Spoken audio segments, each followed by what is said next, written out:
নবীর একটা আদর্শের কারণে জান্নাতে যাবে। সিরত মানি আদর্শ। আর এটা আমরা কদমে কদমে মুহতাজ।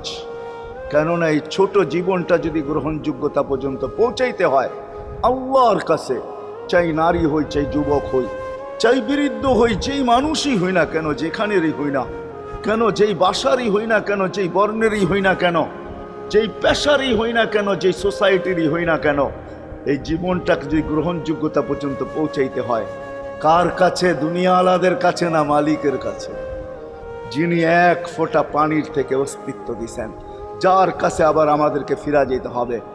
পালানের কোনো সুযোগ নাই। এই জন্যই কোরআন আমাদেরকে বোঝায় আইনাল মাফার।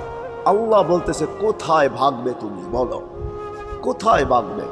কবির কথাই সত্য, যদিও নাকি পালাও তুমি আকাশেতে লাগিয়ে সিঁড়ি, সিঁড়ি লাগাও যদি